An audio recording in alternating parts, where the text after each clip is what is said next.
ರಾಜ್ಯದಲ್ಲಿ ಮುಂದಿನ 5 ದಿನ ಮಳೆ ಮತ್ತು ಭಾರೀ ಚಳಿ ಬೀಳುವ ಎಚ್ಚರಿಕೆ. ಬೆಂಗಳೂರು, ಹಾಸನ, ಬೆಳಗಾವಿ ಯಾವ ಜಿಲ್ಲೆಗಳಲ್ಲಿ ಮಳೆ ಮತ್ತು ಚಳಿಯ ಅಲರ್ಟ್ ಗೊತ್ತಾ? ಹೊಸ ವರ್ಷದ ಆರಂಭದಲ್ಲಿಯೇ ಕೈಕೊಟ್ಟ ಹವಾಮಾನ, ವಿಪರೀತ ಚಳಿ, ಭಾರೀ ಮಳೆ. ನಮಸ್ಕಾರ ವೀಕ್ಷಕರೇ ಎಲ್ಲರಿಗೂ 2026ನೇ ಇಸುವಿಗೆ ಕಾಲಿಟ್ಟಿದ್ದೇವೆ. ಸಾಮಾನ್ಯವಾಗಿ ಜನವರಿ ತಿಂಗಳು ಅಂತಂದರೆ ಏನೇನು ನೆನಪಾಗುತ್ತೆ? ಸಂಕ್ರಾಂತಿ ಹಬ್ಬ, ಸುಗ್ಗಿ ಕಾಲ ಮತ್ತು ಮುಖ್ಯವಾಗಿ ಬೆಳಗಿನ ಜಾವ ಆ ತಂಪಾದ ಮತ್ತು ಮೈ ಕೊರೆಯೋ ಚಳಿ ಅಲ್ವಾ? ಆದರೆ ಈ ವರ್ಷ ಅಂದರೆ 2026 ಜನವರಿ ಆರಂಭವೇ ದೊಡ್ಡ ಸರ್ಪ್ರೈಸ್ ಅಥವಾ ಶಾಕ್ ಜೊತೆ ಶುರುವಾಗಿದೆ ಅಂತಾನೆ ಹೇಳಬಹುದು. ಹೌದು, ನೀವು ಗಮನಿಸಿರಬಹುದು, ಕಳೆದ ಕೆಲವು ದಿನಗಳಿಂದ ರಾಜ್ಯದ ಹವಾಮಾನದಲ್ಲಿ ಒಂದು ವಿಚಿತ್ರ ಬದಲಾವಣೆ ಕಾಣಿಸ್ತಾ ಇದೆ. ಒಂದು ಕಡೆ ಉತ್ತರ ಕರ್ನಾಟಕದ ಜನ ಚಳಿಯಿಂದ ಗಡಗಡ ನಡುಗುತ್ತಾ ಇದ್ರೆ, ಇನ್ನೊಂದು ಕಡೆ ದಕ್ಷಿಣ ಕರ್ನಾಟಕದ ಕೆಲವು ಭಾಗಗಳಲ್ಲಿ ಮೋಡ ಕವಿದ ವಾತಾವರಣ ಇದೆ. ಇಲ್ಲಿ ನೋಡಿ, ಜನವರಿ ತಿಂಗಳಲ್ಲಿ ಮಳೆ ಬರುವುದು ತುಂಬಾನೇ ಅಪರೂಪ. ಇದನ್ನು ನಾವು ಅಕಾಲಿಕ ಮಳೆ ಅಥವಾ ಹಿಂಗಾರು ಮಳೆಯ ಕೊನೆಯ ಹಂತ ಅಂತ ಕರಿತೀವಿ. ಆದರೆ ಈ ಬಾರಿ ಪರಿಸ್ಥಿತಿ ಬೇರೆನೇ ಇದೆ. ಬೆಳಗ್ಗೆ ಎದ್ರೆ ಮಂಜು ಮುಸುಕಿದ ವಾತಾವರಣ, ಮಧ್ಯಾಹ್ನ ನೆತ್ತಿ ಸುಡುವಂತಹ ಬಿಸಿಲು, ಸಂಜೆ ಆಗ್ತಿದ್ದ ಹಾಗೆ ತಣ್ಣನೆಯ ಗಾಳಿ. ಇದರ ನಡುವೆ ಈಗ ಹವಾಮಾನ ಇಲಾಖೆ ಅರ್ಥಾತ್ IMD ನೀಡಿರುವ ಹೊಸ ಎಚ್ಚರಿಕೆ ರಾಜ್ಯದ ಜನರಲ್ಲಿ, ಮುಖ್ಯವಾಗಿ ರೈತರಲ್ಲಿ ಆತಂಕ ಮೂಡಿಸಿದೆ. ಅದೇನಪ್ಪಾ ಅಂದರೆ, ಮುಂದಿನ ಕೆಲವು ದಿನಗಳ ಕಾಲ ರಾಜ್ಯದಲ್ಲಿ ಮಳೆಯಾಗುವ ಸಾಧ್ಯತೆ ಇದೆ. ಹಾಗಾದರೆ ನಿಜವಾಗಲೂ ಮಳೆ ಬರುತ್ತಾ? ಬಂದರೆ ಎಷ್ಟು ದಿನ ಇರತ್ತೆ? ಈ ಮಳೆಗೆ ಕಾರಣ ಏನು? ಚಳಿ ಯಾಕಿಷ್ಟು ಹೆಚ್ಚಾಗ್ತಾಗಿದೆ? ಬೆಂಗಳೂರಿನ ಕತೆ ಏನು? ರೈತರು ಏನು ಮಾಡಬೇಕು? ಯಾವೆಲ್ಲ ಜಿಲ್ಲೆಗಳಿಗೆ ಮಳೆಯ ಅಲರ್ಟ್ ಘೋಷಣೆ ಮಾಡಲಾಗಿದೆ? ಈ ಎಲ್ಲ ಪ್ರಶ್ನೆಗಳಿಗೆ ಉತ್ತರವನ್ನು ಇವತ್ತಿನ ಈ ವಿಡಿಯೋದಲ್ಲಿ ನೋಡ್ತಾ ಹೋಗೋಣ. ಆದರೆ ಅದಕ್ಕಿಂತ ಮುಂಚೆ, ನಿಮ್ಮೂರು ಯಾವುದು? ನಿಮ್ಮೂರಲ್ಲಿ ವೆದರ್ ಹೇಗಿದೆ? ಜಾಸ್ತಿ ಚಳಿ ಇದೆಯಾ? ಮೋಡ ಕವಿದ ವಾತಾವರಣನ? ಅಥವಾ ಮಳೆ ಬರ್ತಾ ಇದೆಯಾ? ಮಳೆ ಬರೋ ಹಾಗಿದೆಯಾ? ಕಮೆಂಟ್ ಮೂಲಕ ತಿಳಿಸಿ. ಬನ್ನಿ ವಿಡಿಯೋವನ್ನು ಶುರು ಮಾಡೋಣ.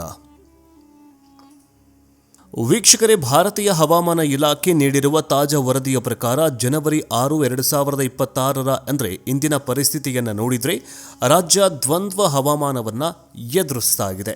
ಉತ್ತರ ಕರ್ನಾಟಕದಲ್ಲಿ ಶೀತ ಅಲೆ ಜಾಸ್ತಿ ಆಗಿದೆ. ಇಲ್ಲಿ ಮಳೆಯ ಆರ್ಭಟ ಇಲ್ಲದಿದ್ದರೂ ಚಳಿಯ ಆರ್ಭಟ ಜೋರಾಗಿದೆ. ತಾಪಮಾನ ಸಾಮಾನ್ಯಕ್ಕಿಂತ 2 ರಿಂದ 3 ಡಿಗ್ರಿ ಸೆಲ್ಸಿಯಸ್ನಷ್ಟು ಇಳಿಕೆ ಕಂಡಿದೆ.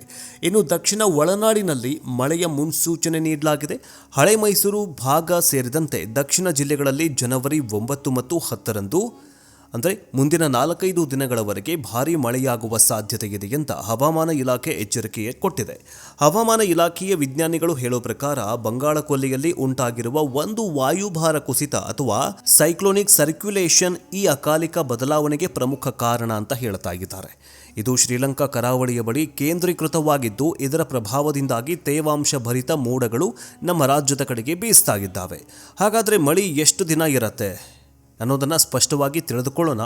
ಹವಾಮಾನ ಇಲಾಖೆಯ ಪ್ರಕಾರ ಈ ಮಳೆ ಸತತವಾಗಿ 1 ವಾರ ಅಥವಾ 10 ದಿನ ಇರೋದಿಲ್ಲ. ಇದೊಂದು ಅಲ್ಪಾವಧಿಯ ಹವಾಮಾನ ವೈಪರೀತ್ಯವಾಗಿದೆ. ಜನವರಿ 6 ರಿಂದ 8ರವರೆಗೆ ರಾಜ್ಯಾದ್ಯಂತ ಒಣ ಹವೆ ಇರುತ್ತದೆ, ಆದರೆ ಮೋಡ ಕವಿದ ವಾತಾವರಣ ಇರಬಹುದು. ಜನವರಿ 9 ಮತ್ತು 10ರಂದು 2 ದಿನಗಳು ಬಹಳ ನಿರ್ಣಾಯಕವಾಗಿದೆ. ಅಂದರೆ ದಕ್ಷಿಣ ಒಳನಾಡಿನ ಕೆಲವೊಂದಿಷ್ಟು ಜಿಲ್ಲೆಗಳಲ್ಲಿ ಭಾರೀ ಮಳೆಯಾಗುವ ಸಾಧ್ಯತೆ ಇದೆಯಂತೆ. ಜನವರಿ 11ರ ನಂತರ ಮತ್ತೆ ಹವಾಮಾನ ಸಹಜ ಸ್ಥಿತಿಗೆ ಮರಳಲಿದ್ದು, ಆದರೆ ಚಳಿ ದುಪ್ಪಟ್ಟಾಗಲಿದೆ ಅಂತ ಹೇಳಲಾಗಿದೆ. ಅಂದರೆ ನಿಮ್ಮ ಪ್ರಶ್ನೆ ಏನಪ್ಪ ಅಂತಂದರೆ, ಎಷ್ಟು ದಿನ ಮಳೆ ಇರುತ್ತೆ ಅಂತಂದರೆ, ಮುಂದಿನ 4-5 ದಿನಗಳವರೆಗೆ ಮೋಡ ಕವಿದ ವಾತಾವರಣ ಇರುತ್ತೆ. ಆ ಮೋಡ ಕವಿದ ವಾತಾವರಣದಲ್ಲಿ ಮಳೆಯಾಗುವ ಸಾಧ್ಯತೆ ಇದೆ. 5 ದಿನವೂ ಮಳೆಯಾಗತ್ತೆ, ಆದರೆ 2 ದಿನ ಅಂದರೆ ಜನವರಿ 9 ಮತ್ತು 10ರಂದು ಅತಿ ಹೆಚ್ಚಿನ ಮಳೆಯಾಗುವ ಸಾಧ್ಯತೆ ಇದೆ ಅಂತ ಹೇಳಲಾಗಿದೆ. ಈಗ ನಾವು ರಾಜ್ಯದ 3 ಪ್ರಮುಖ ಭಾಗಗಳನ್ನಾಗಿ ವಿಂಗಡಿಸಿ ಎಲ್ಲೆಲ್ಲಿ ಏನೇನು ಆಗಲಿದೆ ಅಂತ ಡೀಟೇಲ್ ಆಗಿ ನೋಡ್ತಾ ಹೋಗೋಣ. ಮೊದಲಿಗೆ ಉತ್ತರ ಕರ್ನಾಟಕ. ಚಳಿಯ ಪರಾಕಾಷ್ಠೆ ಮತ್ತು ಉತ್ತರ ಕರ್ನಾಟಕದ ಜಿಲ್ಲೆಗಳಾಗಿರುವ ಬೆಳಗಾವಿ, ಧಾರವಾಡ, ವಿಜಯಪುರ, ಬಾಗಲಕೋಟೆ, ಬೀದರ್, ಕಲಬುರಗಿ, ಹಾವೇರಿ ಮತ್ತು ಗದಗ ಜಿಲ್ಲೆಗಳಲ್ಲಿ ಮಳೆ ಸಾಧ್ಯತೆ ತೀರಾ ಕಡಿಮೆ ಇದೆ. ಇಲ್ಲಿನ ಜನರಿಗೆ ಮಳೆಗಿಂತ ಚಳಿಗೆ ದುಪ್ಪಟ್ಟು ಸಮಸ್ಯೆ ಎದುರಿಸಲಾಗುವುದು ಅಂತ ಹೇಳಲಾಗಿದೆ. ಈಗಾಗಲೇ ಧಾರವಾಡದಲ್ಲಿ ಕನಿಷ್ಠ ತಾಪಮಾನ 12 ಡಿಗ್ರಿ ಸೆಲ್ಸಿಯಸ್ಗೆ ಕುಸಿತ ಕಂಡಿದೆ. ಇದು ರಾಜ್ಯದ ಬಯಲು ಸೀಮೆಯಲ್ಲಿ ಅತಿ ಕಡಿಮೆ ತಾಪಮಾನ ರೆಕಾರ್ಡ್ ಆಗಿದೆ. ಮುಂದಿನ 5 ದಿನಗಳ ಕಾಲ ಅಂದರೆ ಜನವರಿ 11ರವರೆಗೆ ಇಲ್ಲಿ ಚಳಿಯ ಪ್ರಮಾಣ ಇನ್ನೂ ಹೆಚ್ಚಾಗಲಿದೆ. ಇನ್ನು ರಾತ್ರಿ ಮತ್ತು ಬೆಳಗಿನ ಜಾವ ವಿಪರೀತ ಇಬ್ಬನಿ ಬೀಳುವ ಸಾಧ್ಯತೆ ಇದೆ. ಹೈವೇಗಳಲ್ಲಿ ವಾಹನ ಚಲಾಯಿಸುವಾಗ ಎಚ್ಚರಿಕೆ ಅಗತ್ಯ. ಬಾಗಲಕೋಟೆ ಮತ್ತು ವಿಜಯಪುರದಲ್ಲಿ ದ್ರಾಕ್ಷಿ ಬೆಳೆಗಾರರು ಈ ಚಳಿಯಿಂದ ತಮ್ಮ ಬೆಳೆಗಳನ್ನು ರಕ್ಷಿಸಿಕೊಳ್ಳುವುದು ಉತ್ತಮ ಅಂತ ಹೇಳಲಾಗಿದೆ. ಇನ್ನು ದಕ್ಷಿಣ ಒಳನಾಡು ಮಳೆಯ ಕೇಂದ್ರ, ಮಳೆಯ ಪ್ರಮುಖ ಟಾರ್ಗೆಟ್ ಆಗಿರೋದೇ ಇದೇ ಭಾಗ.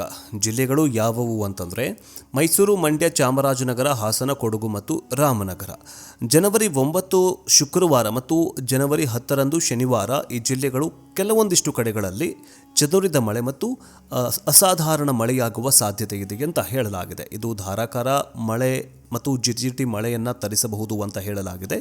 ಈಗಾಗಲೇ ರಾಗಿ ಕಟಾವು ಮಾಡಿ ಒಣಕ್ಕೆ ಹಾಕಿರೋ ರೈತರು ತುಂಬ ಹುಷಾರಾಗಿರಬೇಕು. ಕಣದಲ್ಲಿರುವಂತಹ ದವಸ ಧಾನ್ಯಗಳನ್ನು ಪ್ಲಾಸ್ಟಿಕ್ ಟಾರ್ಪೆಲ್ನಿಂದ ಮುಚ್ಚುವುದು ಸುರಕ್ಷಿತ ಅಂತ ಹೇಳಲಾಗ್ತಾ ಇದೆ. ಇನ್ನು ಮೂರನೇ ವಿಭಾಗ ಅಂತಂದರೆ ಕರಾವಳಿ, ಮಲೆನಾಡು. ದಕ್ಷಿಣ ಕನ್ನಡ, ಉಡುಪಿ ಮತ್ತು ಉತ್ತರ ಕನ್ನಡ ಜಿಲ್ಲೆಗಳಲ್ಲಿ ತೇವಾಂಶ ಹೆಚ್ಚಾಗಲಿದ್ದು ಮೋಡ ಕವಿದ ವಾತಾವರಣ ಇರಲಿದೆ. ಆದರೆ ಮಳೆ ಆಗುವಂತಹ ಸಾಧ್ಯತೆ ಕಡಿಮೆ ಅಂತ ಹೇಳಲಾಗಿದೆ. ಶಿವಮೊಗ್ಗ ಮತ್ತು ಚಿಕ್ಕಮಗಳೂರಿನ ಘಟ್ಟ ಪ್ರದೇಶಗಳಲ್ಲಿ ಜನವರಿ 9ರಂದು ಹಗುರ ಮಳೆಯಾಗಬಹುದು. ಕಾಫಿ ತೋಟಗಳಲ್ಲಿ ಕೆಲಸ ಮಾಡುವವರು ಇದಕ್ಕೆ ಸಿದ್ಧರಾಗಬೇಕು ಅಂತ ಹೇಳಲಾಗಿದೆ. ಇನ್ನು ಬೆಂಗಳೂರು, ರಾಜಧಾನಿ ಬೆಂಗಳೂರಿನ ಮಂದಿಗೆ ಹವಾಮಾನ ಅಂತಂದರೆ ಯಾವಾಗಲೂ ಕುತೂಹಲ ಇದ್ದೇ ಇರುತ್ತೆ. ಸದ್ಯಕ್ಕೆ ಬೆಂಗಳೂರಿನಲ್ಲಿ ಬೆಳಗ್ಗೆ ಸ್ವೆಟರ್, ಮಧ್ಯಾಹ್ನ ಫ್ಯಾನ್ ಎನ್ನುವ ಪರಿಸ್ಥಿತಿ ಇದೆ. ಇಂದಿನ ಸ್ಥಿತಿ ಅಂತಂದರೆ ಬೆಂಗಳೂರಿನಲ್ಲಿ ಕನಿಷ್ಠ ತಾಪಮಾನ 14ರಿಂದ 15 ಡಿಗ್ರಿ ಸೆಲ್ಸಿಯಸ್ ರೆಕಾರ್ಡ್ ಆಗಿದೆ. ಆದರೆ ಮುಂಜು ಕೊಯ್ದ ವಾತಾವರಣ, ಗರಿಷ್ಠ 26-27 ಡಿಗ್ರಿ ಸೆಲ್ಸಿಯಸ್ ಇದೆಯಾ. ಇನ್ನು ಮಳೆ ಬೆಂಗಳೂರಲ್ಲಾಗತ್ತಾ? ಹೌದು, ಬೆಂಗಳೂರು ನಗರ ಮತ್ತು ಗ್ರಾಮಾಂತರ ಜಿಲ್ಲೆಗಳಲ್ಲಿ ಮುಂದಿನ 5 ದಿನಗಳವರೆಗೆ ಭಾರೀ ಮಳೆಯಾಗುವ ಸಾಧ್ಯತೆ ಇದೆ ಅಂತ ಹೇಳಲಾಗಿದೆ. ಮುಂದಿನ 48 ಗಂಟೆಗಳ ಕಾಲ ಆಕಾಶ ನಿರ್ಮಲವಾಗಿರುತ್ತೆ. ಅಂದರೆ ಮೋಡ ಕವಿದ ವಾತಾವರಣ ಹೆಚ್ಚಾಗಲಿದೆ.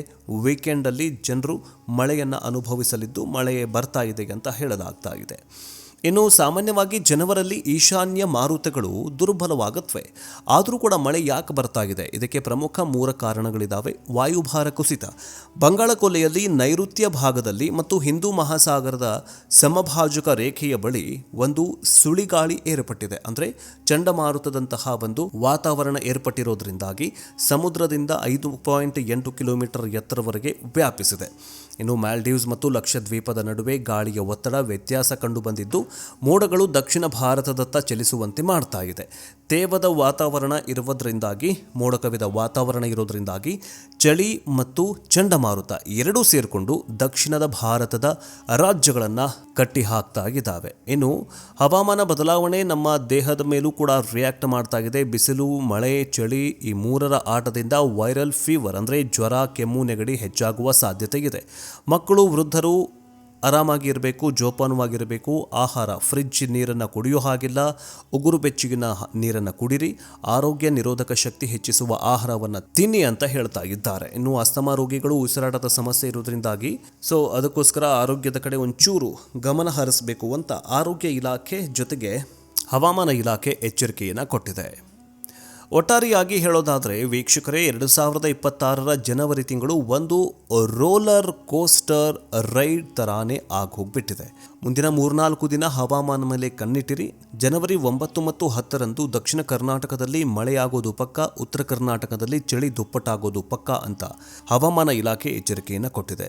ಈ ಮಾಹಿತಿ ನಿಮಗೆ ಉಪಯುಕ್ತವಾದರೆ ದಯವಿಟ್ಟು ವಿಡಿಯೋವನ್ನು ನಿಮ್ಮ ಸ್ನೇಹಿತರಿಗೂ ಕೂಡ ಶೇರ್ ಮಾಡಿ. ಮುಖ್ಯವಾಗಿ ರೈತರಿಗೆ ಶೇರ್ ಮಾಡಿ. ಜೊತೆಗೆ ನಿಮ್ಮ ಊರಲ್ಲಿ ಹೇಗಿದೆ ಹವಾಮಾನ? ಮಳೆ ಇದೆಯಾ, ಚಳಿ ಇದೆಯಾ, ಅಥವಾ ಬಿಸಿಲಿದೆಯಾ, ಅಥವಾ ಮೋಡ ಕವಿದ ವಾತಾವರಣ ಇದೆಯಾ? ಕಮೆಂಟ್ ಮೂಲಕ ತಿಳಿಸಿ. ನಿಮ್ಮ ಊರು ಯಾವುದು ಅಂತಲೂ ಕೂಡ ಕಮೆಂಟ್ ಮಾಡೋದನ್ನು ಮಾತ್ರ ಮರಿಬೇಡಿ. ನೆಕ್ಸ್ಟ್ ಅಪ್ಡೇಟ್ನೊಂದಿಗೆ ಬೇಗ ವಾಪಸ್ ಬರ್ತೀವಿ. ಜೈ ಹಿಂದ್, ಜೈ ಕರ್ನಾಟಕ, ವಂದೇ ಮಾತರಂ.